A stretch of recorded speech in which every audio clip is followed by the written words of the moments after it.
up and talk to you guys and tell his story to you guys. So, Lorenzo, I will hand it back.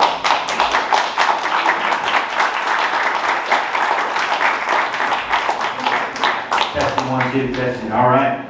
Let's see. Very good. All right. Cass, Ailey, how are you? Show, how many seniors do we have? Show of hands. Are we all seniors? Any juniors? Raise your hands.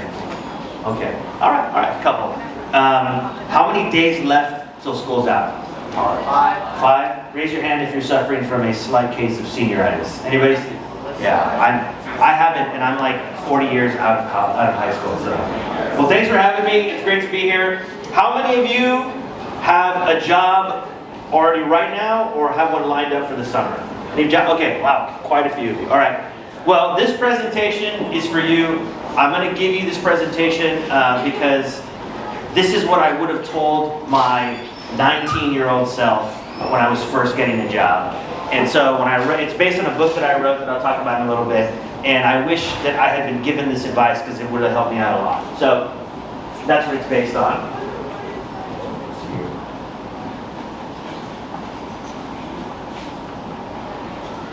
They say that AI is easy, but AV is hard. Here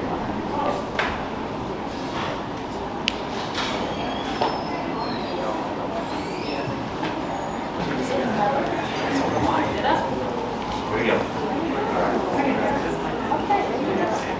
Can you see that? All right. Technical difficulties happens all the time. All right. So this is my best advice for you. I'm not going to bore you too much with this slide, but this is a little bit about my background. So I've spent over 20 years in the tech scene. I accidentally stumbled into tech. When I was growing up, I really wasn't like a techie guy, and I'll tell you a story about it a little bit later, how I got sort of dragged into tech. But I've been in a lot of tech companies. So Rackspace, if you've heard of Rackspace before. So Rackspace was a tech company, started a couple of blocks away from here in the Weston Center. Little tech trivia for you. About a year or two after I started there, we got a call from a company that said, hey, we just funded this company that you've never heard of, and we need a bunch of servers online. So we put them online downtown, and that company was called YouTube. So the first website servers of YouTube came online in downtown San Antonio, like 4 blocks away. It was actually really cool. So I worked there for 9.5 years, and then after I left, the owner of Rackspace hired me to run 2 companies for him. The first one is Geekdom, which is co-working space on Houston Street, and then the second one is the 80/20 Foundation, which is private philanthropy. So he was giving away money to charities and nonprofits, and so I was in charge of that. And then a couple of friends of mine started a tech advocacy group called Tech Block. Raise your hand if you've ever been inside of Uber or Lyft, or you know someone that's used Uber or Lyft. So it's a rideshare program. So a couple years ago, when they came to San Antonio, the city council wrote an ordinance that was really prohibitive, so they left. So some friends and I got together, started a nonprofit, and then brought them back to San Antonio. And then I left the Graham world, or the tech scene downtown, and I started 2 companies. Most recently, this is a mental health company called WeTree that a friend of mine and I co-founded. And then I have a real estate investment company with another friend of mine, which is a little bit more boring stuff, but if you're an urban nerd like me, I get really excited about that. So that's a little bit about what I'm doing now. I also have written a couple of books. The presentation I'm going to walk you through is based on my first book, Cilantro, Diaries. I also work with Cass and ALA and a lot of other students on the play, 3 Years of Fear, which is based on my book. Boy, raise your hand if you've ever been involved in the 3 Years of Fear play. Let's give a shout out to the guys here. Woo, woo, woo. To all the players. Come on, you can do better than that. There you go. Shout out. So we co-wrote this with students, and then I have a new book out that's not on this slide. It's called The Bully in Your Pocket, and it's about online bullying and trolling. All 4 of my books have been Amazon bestsellers, and I actually got a movie offer that I declined for my second book. But we'll talk about that later. Anyway, so I love to write. All right, back online. So let's get into it. I want to start this presentation with something I call the great lie. And the great lie is something that I experienced when I was in the tech world. And it goes something like this, that when you get in your career and you meet or you start reading about the super successful people in your industry, the Steve Jobses of the world, there's this tendency to think that they are these superhero people that did it all by themselves. And I want to tell you that it is true that one person can do world-changing things. but it is also true that no one changes the world by themselves. If you write down the name of any successful person that you admire and you gave it to me, and I researched their life and we pulled back the curtain, I promise you that we will find that they had a team. It could be a spouse, it could be a sibling, it could be a coach, it could be a rabbi, it could be anything. But nobody does anything by themselves. I was reading, excuse me, I was reading the biography of Walt Disney a couple years ago, and I realized that he had a brother named Roy Disney, and without Roy Disney, Walt Disney would have been a homeless animator. Like, he had no business acumen, and it was his brother that actually helped him build the empire. So everybody needs a team. No one is an island, and if you approach your career as an island, you are going to get outpaced by the people that don't approach it as an island. So everybody needs a team, even if it's just one person who's your best friend. So let's talk about some famous teams. So Jesus wanted to start a movement. He recruited 12 people to start that movement with. He had 11 good hires, 1 bad hire. Anybody remember who his bad hire was? Judas. Judas was his bad hire. He traded him for 30 pieces of silver. That's a bad hire. But he had 11 good hires, right? Let's talk about my other favorite team. Anybody know who this guy is? Shout it out if you know who this guy is. The Godfather. Okay, Vito Corleone. The Godfather had a team, and more importantly was this guy in the background. Anybody know who that guy is? His name was Tom Higgins, and he was the consigliere, which in Sicilian means the counselor. He was the counselor of the Don. And I remember when I was putting this presentation together, I go, that's interesting. When the organized crime guy and Jesus have something in common, we must stop and pay attention. Something very interesting is going on. And so you have to make note that everybody needs a team. So here's what I want you to, if you don't remember anything else I say today, I want you to remember this. Everybody needs what I call, especially in your career in life, what I call personal board directors. And if you're like me, I had no idea what that term meant the first time that I heard it. So let me tell you how I came across this term. I started working at Rackspace. We were about 4 blocks that way from this building. We were in the 7th floor of a little building called the Broadway Bank. And the guy on the left is Graham Weston. He was the owner of the company. He was a majority shareholder, owned 51% of the company. He also owns the Weston Center, which is the tallest office tower there. He also did the Frost Tower, and he's also doing those new apartments. So, really brilliant guy. The guy next to him was a Harvard MBA graduate named Lanham Napier. He was our CEO. And these guys were really brilliant. And every month, they would do something really cool that I had never experienced before. They would get the whole company in a room like this, and they would open the books. What does that mean? They would open the financial books, the accounting books, and they would show us in a presentation like this all of the things that we were spending our money on, the things that we were paying for. Like, I remember I saw one expense that we were paying $20,000 a month for parking downtown. It was crazy. And so I had never experienced like this. They were showing us everything that the company was doing. They were being so transparent, it really blew my mind. And I was a 20-year-old guy sitting in the back row, which is where I sat. And I remember one day, they were talking about the direction of the company, and they said, hey, we need to make a big change to our plan, and we need to take it to the board of directors. And when they said it, I felt like everything in the room changed. I felt like it should have gotten dimly lit, and some prayer candles should have gone up. Like, they were like, hey, we need to take this change to the board of directors. And so I'm sitting in the back, and I had never heard that term. And so I leaned over to the guy next to me, and I said, hey, what is a board of directors?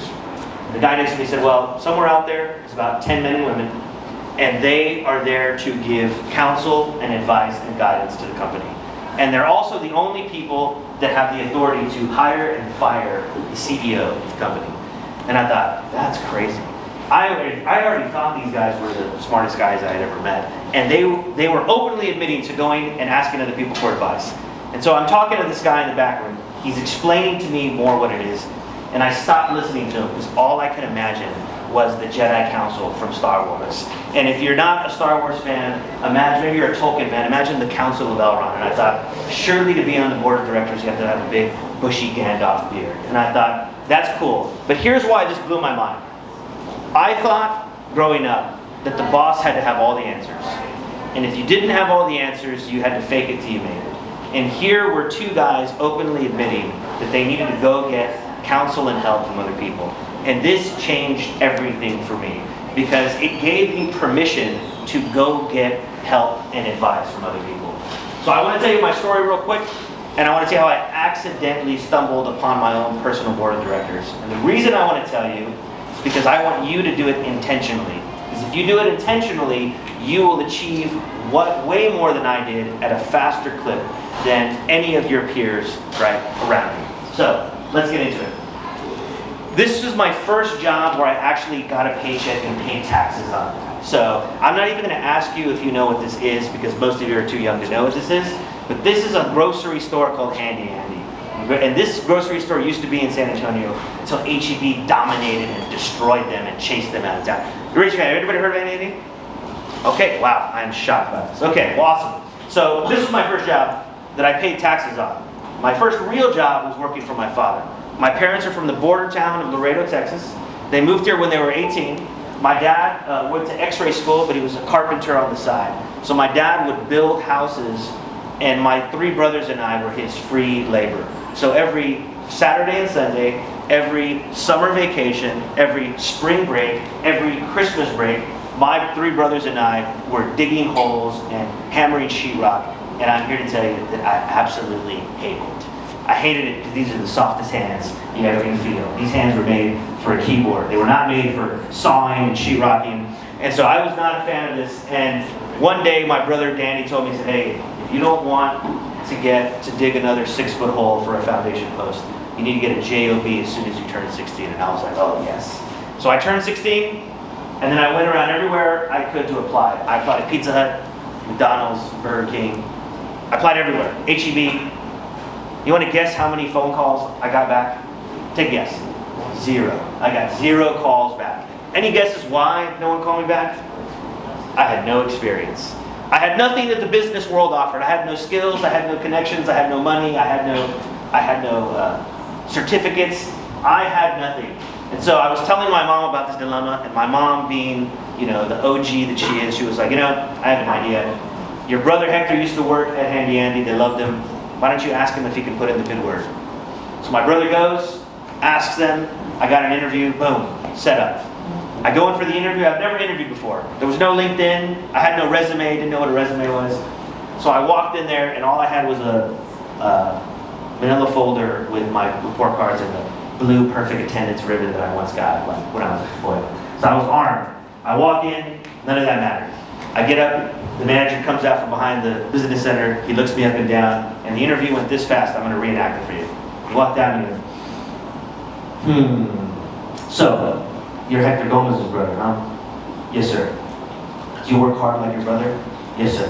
I said, okay, you're hired. You start next week. And just like that, I was in. And boom, I discovered a very important principle that day that I want to share with you. It is not what you know, it is who you know. What you know matters after the who. And the who is about relationships. You need to be in the business of getting, maintaining, and growing awesome relationships, right? Because it is the relationships that you have that are going to open all of the doors in your career for you. And so what you know does matter, because once you get that job, you need to be the best at what you do. But this was a principle that I discovered. And what I also discovered was that if you don't have anything like I did, you can actually create something that my brother had created from scratch. Anybody want to guess what it is? It was his reputation. My brother's reputation was so high and so valuable that I was able to trade in on it. So I want to pose 2 questions for you. What is the value of your reputation today? Are you someone that people want to help? Are you someone that someone wants to put their name on the line for you? And so that is what you need to be thinking about as you get into the job, into your career. The second thing that I want to tell you is many, many years from now, some of you are going to have to do what my brother did to me. Some of you are going to have to lend your reputation to help a classmate, to help a mentee that you're menteeing, to get that first job that they have. Because without that, I would have never got in my foot in the door. So I'm working at Handy Andy. It's all great. But in the grocery world, there's only one winning team. And Handy Andy was not it. Handy Andy was the losing team. And I didn't want to work for the losers. I wanted to work for the winners.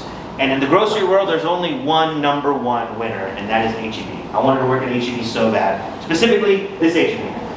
This is the Deco H-E-B, Fredericksburg, Hildebrand, and West Avenue. Anybody know where that H-E-B is? So that's my old H-E-B. H-E-B number 5. There's 7 kids in my family. every single one of us, except my little sister, worked at this H-E-B. So I wanted to keep the Gomez tradition alive, working at H-E-B number 5. And so I couldn't get a job though. I was so annoyed by that. And so one day my sister saw me and said, hey, there's a job fair, go interview. I interviewed, boom, I got the job. So I started off, I was a bagger. By the way, any H-E-B partners here? Anybody work at H-E-B or know someone who works at H-E-B? That's what I'm talking about. Shout out to all the H-E-B partners or friends of partners. So I get my job at H-E-B and I'm a bagger, and I don't want to brag, but I was a really good bagger. I was fast, okay? And then I got promoted to cashier. They put me on the quick check, and I'm here to tell you, I don't want to brag, but I was even better as a checker. I was so fast at scanning. I still remember today, if you go to H-E-B, that the Chiquita bananas are 42.37, and that the other ones are 40.11, and that the avocados are 40.46. That's a produce code for them. That's how fast I was. I loved it. But I really wanted another job. And it wasn't in the check stand. Anybody want to guess where I really wanted to work? I wanted to work in produce. The produce department was where I wanted to be. And I'll tell you why. Because at the time, I felt very insecure, and all the dudes in produce were so cool. And specifically, they all rocked Nike Jordans. And I was like, oh, I want some Nike Jordans so bad. And if I could get into produce, surely I will be able to attain this impossible goal of Nike Air Jordans. And so I applied for it, and then boom, I got the job in produce. I was so happy. They gave me my own knife. They gave me my own box cutter. They gave me an apron. Oh, I thought I was the top of the world. And so now I'm working in produce. I can hide from customers. It was really cool. I loved it. So I'm working in produce, and I thought, life can't get any better than this. And then one day I got a phone call from my best friend in the whole world. This is my best friend. His name is Dax Moreno. Dax and I met when we were 15 years old, riding the bus to high school together. And I was like, this dude is so smart, I'm gonna make him my friend. So we became friends, and Dax is one, and to this day, we still have coffee every week. And he really changed my life, and I'll tell you how. So Dax and I were in high school, we graduated, we were both working at different H-E-Bs. And then he left, and he started working somewhere else, and he called me, I was in the produce department, and he said, hey bro, I just left H-E-B, I'm working at this place, it's a computer store, I'm the youngest guy there, I'm in sales, I'm crushing it. And my boss just asked me a question. Anybody want to guess what the question was? He said, do you have any friends that work hard like you? And he said, yeah, I have one friend named Lorenzo. And he said, I want you to quit produce, and I want you to come work at this computer store. Anybody want to guess what I told him? I was like, that's the stupidest idea I've ever heard. Computers, there's no future in computers. What are you talking about? He's like, do you have any idea how fresh the cilantro is this season? I'm not going to just like walk away from that to go work in computers. That's crazy. And he said, don't be an idiot. Come work here. And I said, no, click. So I hung up with him. And because Dax is on my personal board of directors, he did something that really changed everything for me. He called me for 2 weeks straight every day and he harassed me while I was at work. Lorenzo, call on line 2. Lorenzo, call on line 2. So I picked up. Hey, dude, it's me. Hey, listen, come quit your job, come work here at this computer store. So for 2 weeks he bothered me, and then one day he said, how much you making produce? And I was like, $8.25, bro. I'm making mad cash. And he said, you know, it's $8.75 if you work here. And I was like, what?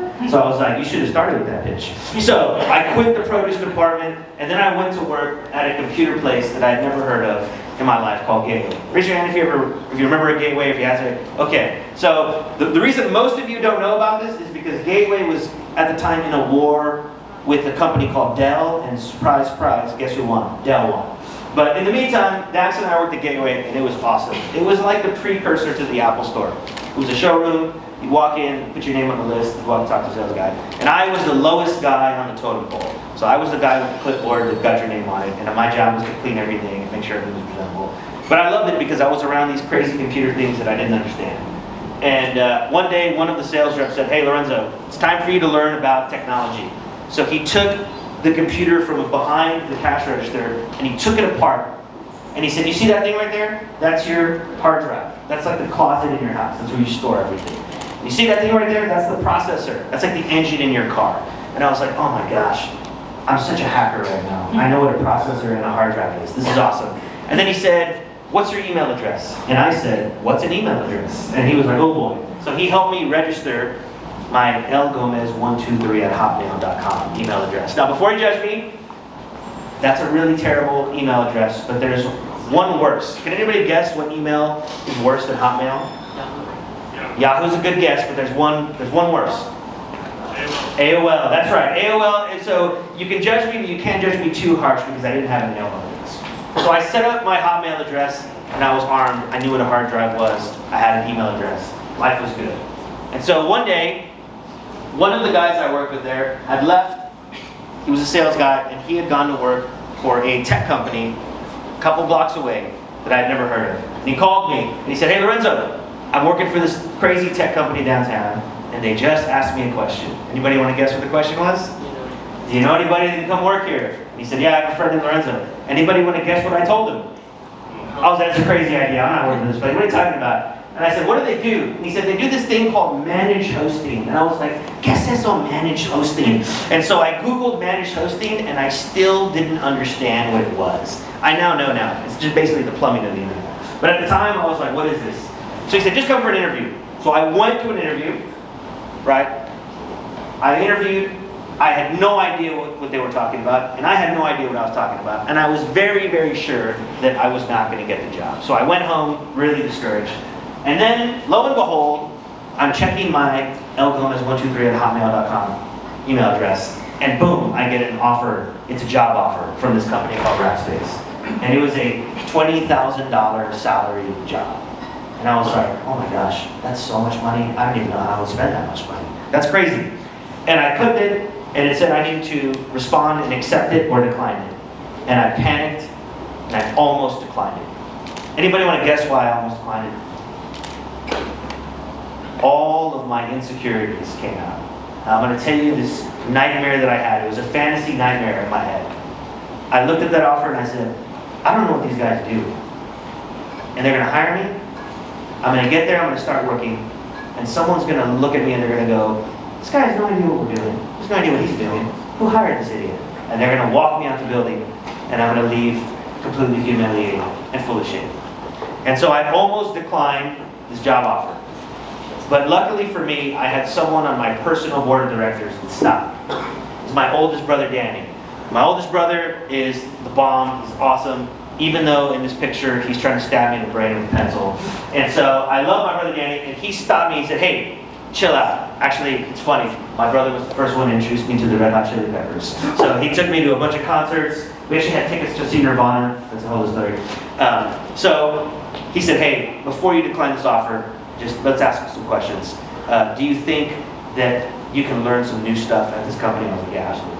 He said, okay, do you think there's somebody there that might be able to mentor you, coach you, give you some tips? And I was like, yeah, dude, everyone in that building knows more than I do. He said, here's my name.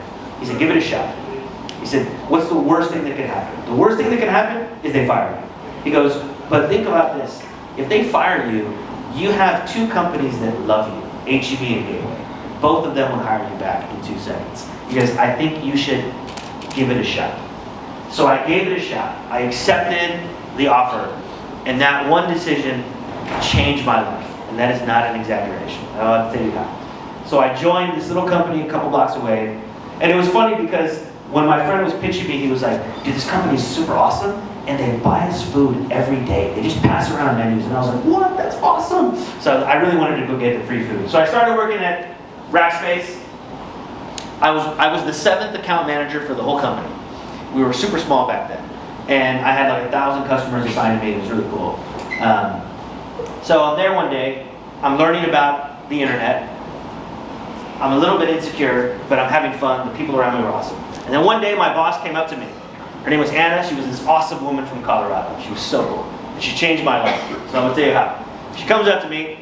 She says, Lorenzo, Rackspace has a tiny office in London, the UK. There's 10 people there. And there's one account manager, and she's going on holiday, which is vacation for them. And she's taking a whole month off, and we need someone to go cover all of those customers. And she didn't say this next part to me, but this is what I heard. And she said, and you're the only loser that's not married, has no kids, no girlfriend, no dog, no house, you have nothing going on, so we're going to send you all expenses paid. And I was like, cool. And she said, do you have a passport? And I said, what's a passport? She was like, oh boy. So my boss took me to the FedEx store on Broadway and helped me fill out the form to get my first passport. And then she put me on the second plane ride of my life to the busiest airport in the whole world, which is London Heathrow Airport. There are 1 million people that go through that airport every single day. and I was terrified. I found out they were sending another guy from my division, and I made them switch my flight so I could like hang onto his leg so I wouldn't get lost. I was terrified of getting lost internationally. So was my mom. So I go to the UK for a month. I'm there, I'm working, and it was awesome. And I was sitting next to the CEO of the UK office. He was a really cool guy named Dominique Monkhouse. And at the end of the month, Dominique said, "Hey Lorenzo, we really like working with you, and we'd love for you to move here, and we'll give you a 5-year work permit to come work in the UK, full time. What do you say?" Anybody want to guess what I told this guy? I was like, "That's the dumbest idea I've ever done. What are you talking about? Crazy." So my mom would be so mad at me if I moved to the UK. And he was like, "We'd love to have you. Offers open whenever you want to change your mind." So I was like, "Cool." So I flew back to the US, and I'm working, and he would come every 3 months to the US to do leadership meetings. And every year at the end of the leadership meetings, he would walk up to my desk and he would ask me again. And he would make the offer again. "Lorenzo, once you know the offer still stands, we'd love to have you come in the UK." And every 3 months I would go, "Oh, thank you so much." "No, thank you. I don't want to go to the UK." And then one day, something changed. They had hired a woman that became like a big sister to me. Her and her husband, they sort of adopted me because they saw what a sad bachelor I was. And her name is Jake Gracia. Her name is Jessica, but she goes by Jake. Jake was from Chicago. And people from Chicago say pop instead of soda, which I thought was really weird. And she actually read books for fun, which I also thought was weird. But she was the first worldly person I had ever met. She was from Chicago. She had had a career in Italy. She had worked in New York in the fashion industry. And I totally respected everything that she said to me. And so we shared a cubicle.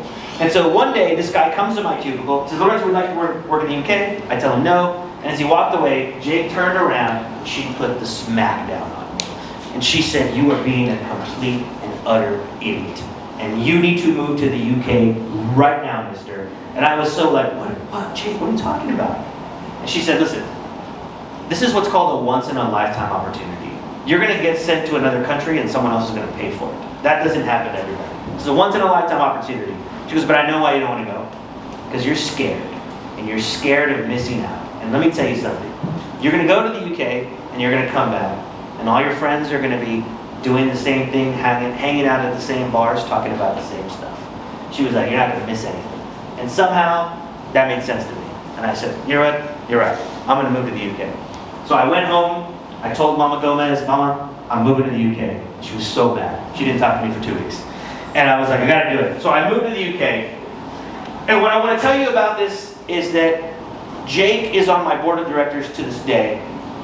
And the reason that she is because she did something that we all need, which is you need someone in your life that can speak the hard truths in love. The hard truth is when someone says, "I love you," but you're lying to yourself. "I love you," but you're wrong. "I love you," but you're looking at this all wrong and you're going to make a huge mistake. The people who do you have that can push back and fight you? But when they fight you, they're not trying to hurt you. They're not trying to assassinate your character or murder your self-esteem. These are the people that you've deputized to speak the hard truths. And that's what Jake was to me, to this day. And so we all need someone in our life that we have given permission to give us the hard truths. And if you have that, you will be a dangerous human being. So I go to the UK and everything changed. I had never ever, other than going to Laredo, traveled anywhere. And all of a sudden now, I'm meeting people from Norway and from South Africa and from Australia, and we're becoming friends and we're hanging out. And one of my friends was like, "Hey, we were big Ernest Hemingway nerds. Any Hemingway fans in the crowd?" So I'm a huge Hemingway fan. So he wrote a book called The Snows of Kilimanjaro. It's the tallest mountain in Africa. So I said, "Let's go climb Mount Kilimanjaro." So we went and climbed Mount Kilimanjaro with a couple dudes. It was super awesome. And then he had another book called The Sun Also Rises. And in that book, Hemingway's character goes to run with the bulls in Spain. So I said, "You know what? I'm going to go run with the bulls in Spain." So I went and I ran with the bulls in Spain, and my mom was so mad she didn't talk to me for a month. And so all of this happened because one person gave me advice to take the job of a lifetime. And then one other person said, "You should move to another country." And so all you need is one good person in your life that you can do life with. These are the people that you ask the hard questions to, the questions that you can't Google the answers to, right? Should I take this job or this job? Should I date this person or that person? There are very complicated questions that you need one person. If you have multiple, that's great, but you have to start with at least one. This is my favorite quote from my old boss, Grant. He said, a mentor is someone who believes in your potential.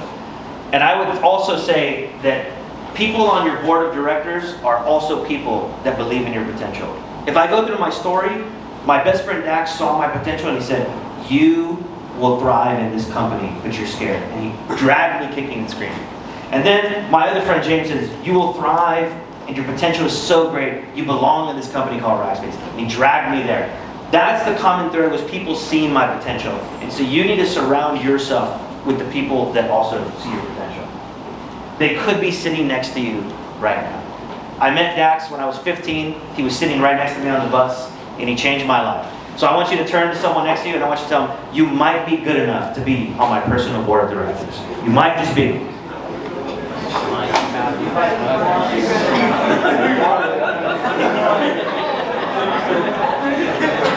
All right. So we have a little bit of time before we have to skedaddle.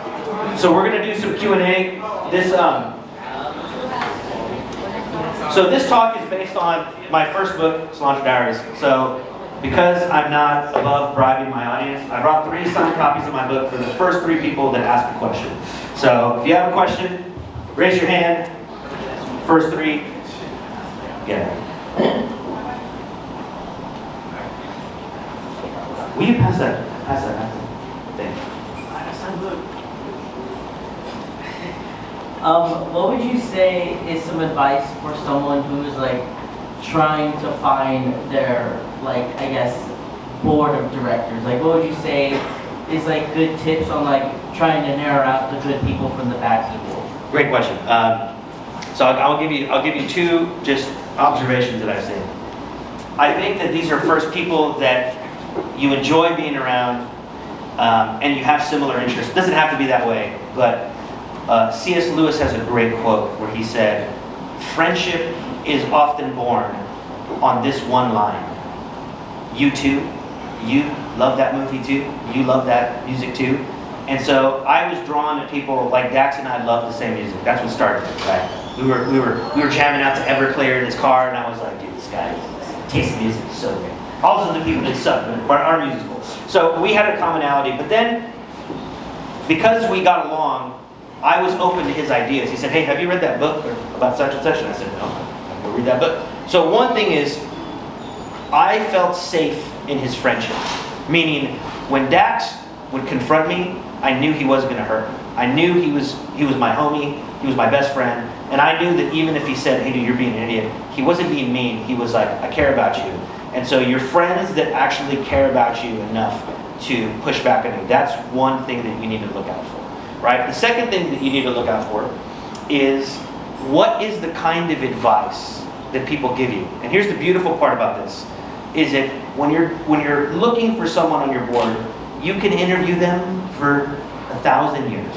Because what you do is you just ask them advice. Hey, I'd love to pick your brain about this thing. I'd love to grab coffee, and you ask them for advice. And you measure them based on the advice they give you. Some people give bad advice. They go, note to self, don't ask them for advice. So you don't have to fire them, right? You're just saying, hey, I'm not going to ask them for advice anymore. So I think it's the try before you buy, right? Before you bring someone on your board, I think that's the ultimate way to test it, is there are people that just give incredible advice and people that don't.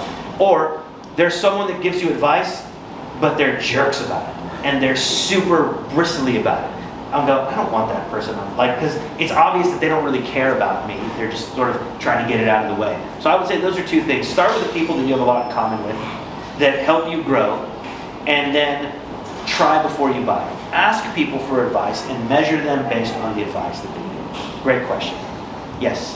How can you tell if someone's being like, has like your best intentions in mind, or is just being? Great question. Will you guys pass that? Will you pass that back? Okay, so so the question is, how do you tell if someone's giving you, if they're not being mean, and what was the other part of the question? Like, how do you tell if someone's being like, being intense about something, like trying to communicate something, or they're just like being a jerk? Yeah. So, great question. what I normally do is, so you don't need a bunch of people, you can start with one. But in a situation where my gut tells me there's something wrong, I will normally measure it against 2 or 3 different people. So I will go and say, hey, I heard this advice from so-and-so.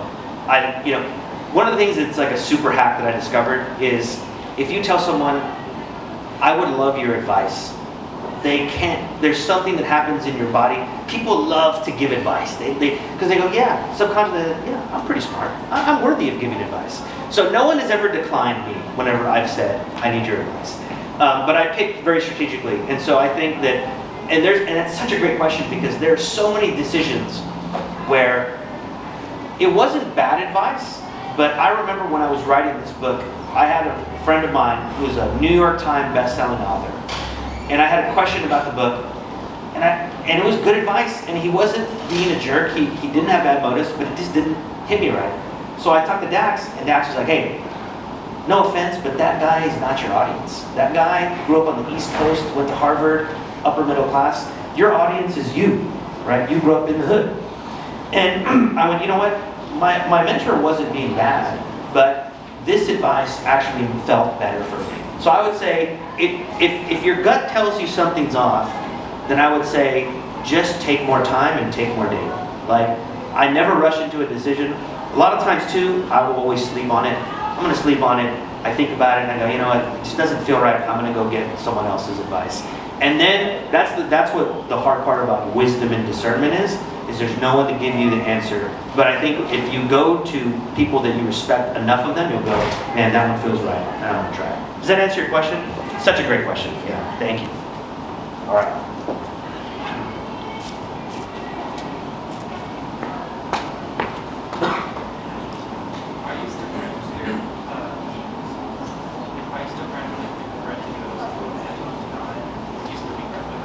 Great question. The question was, am I still friends with my friends from middle school? And if not, would I still be friends with them? Yeah, so yes and no. So there are people that I lost touch with, and it's just because life happened. There wasn't a big falling out or anything. It was just life happened, they're busy, they have kids. I don't have kids, I'm not married, so I'm in a different phase of my life. But then there are people from middle school that I still see, and so we have a great relationship with. I think that the way that I would answer your question is, the people that are on my board and that I'm close to, I have made a commitment to be in community with them. So what is community? It means that I see them enough to know what's going on in their life. So I have a great friend in London. He was one of my best friends when I lived there. He was a Norwegian guy, spoke 5 languages, just super cool. I mean, I love, we would travel everywhere. But because he lives above the Arctic Circle in Norway, and I live in Texas in a desert, like there's such a huge time difference that I don't know what's going on with his life. I don't know, what he's struggling with. And so it's not that we had a falling out, it's just that we're not in community anymore. And if I lived in the same area as him, or vice versa, I know we'd be back to BFF. And so I think that I have been intentional about saying the people that I can do life with and be in community with are the people that I hold dear. And then there's another sort of layer of people that are just good friends and acquaintances that I don't see that often. There are numbers, I forget what it was, Malcolm Gladwell had a good book about this. It might have been Tipping Point, but he said there's a finite number of relationships that you can maintain before it gets too out of control. And I forget the number. It might be 20, something like that. But basically, I try to keep it as intimate as I can because I want that time to be really special and say, oh, you told me that you're having trouble with this and that, or the job's not going well. Tell me about that. How can I help?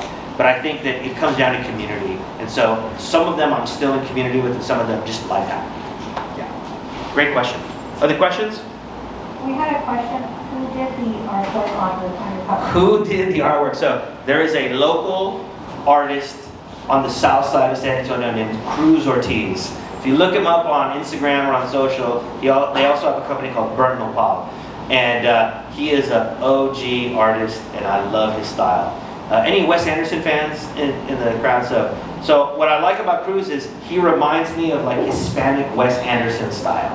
And so when I first was going to do the book, I went to go visit him, and I was like, dude, I love your style. I feel like it's Hispanic Wes Anderson. And actually, he loved Wes Anderson, so we were geeking out. I was like, oh my God, what's your favorite movie? Is it Rushmore, The Royal Tenenbaums? Anyway, so that's what did I have 4 books out. He did 3 of my covers, and then the 3rd cover was done by a local guy named Ryan Hunter, who's a graduate from Trinity, and he has a company called RH Studio. And so every time I do any content like that, I always hire an artist. Up until now, they've all been local artists, because I grew up listening to the grunge punk rock, and I used to love the album covers. Anybody remember the album covers? So like I used to obsess. And I have no musical abilities. So when I wrote my first book, I was like, this is the closest I'm ever going to get to dropping an album.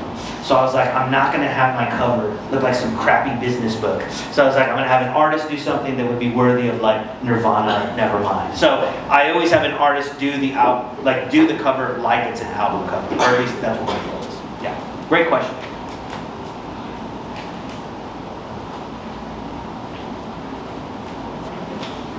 So, I know I'm not really the target audience for this, but I feel like it's a good question that clears some stuff. And I don't mean to be dismissive, but it sounds like from your personal story you were telling us, a lot of your experience was you kind of didn't know what you didn't know until somebody forced you to find out, right? Yeah, yeah. So like, do you have any advice for these kids who are trying to make it in the world, right, about how to figure out what they don't know so that they can jump off the fence? I had a gateway, right, as a kid. You know what I mean? So like, Yeah. It was right when computers were getting popular, right? But like, what's the computers are getting popular now that kids can jump on? Yeah, great question. So I would say that one of the things that I didn't know I was doing that I think will help answer that question is all of the people in my story were people that at a subconscious level I realized knew more about a lot of things that I didn't. And so I always was attracted to and gravitated to people that knew stuff. And that requires a certain degree of swallowing your pride and saying, hey, I don't know everything. And so I think that as you're going out in your career, you're going to see people that are just really brilliant in certain areas. And it doesn't have to be like textbook stuff. They can just be really brilliant about communication. Like they're really good with people. And so you need to gravitate to those people, and they can actually guide you and you can learn from them. And so I didn't, like, Dax was just a tenacious, lifelong learner. He just gobbled up information. And so he knew random stuff about everything. And so for me, I was like, hey, being his friend makes me smarter. And then when I met the next person, it was like, oh, they know a ton of stuff about this stuff. And being their friend makes me smarter. And so I feel like if you don't have any of that, when you get out in the world, you're going to be looking for these people that have these skill sets and these things that you don't have. And your job is to go bring them into your network and to go have relationships with them and say, hey, I want to pick your brain about ChatGPT, right? Whatever it is, which, by the way, I use it every day. But don't judge me. But it's like, whatever the next thing is, And actually, matter of fact, I always have mentors that are young because I need their help to keep up to date with what's going on in social media. So I'm like, hey, explain TikTok to me. I still don't understand Snapchat. It seems really dumb. But I was whatever. But I have a reverse mentor relationship with a lot of young people where I go, hey, I know this is a stupid question, but will you explain this thing to me? And so I gravitate to people that have more knowledge in an area than I do. And I think that if you follow that pattern, you will get to where you want to go eventually. Yeah. Great question. Any other questions?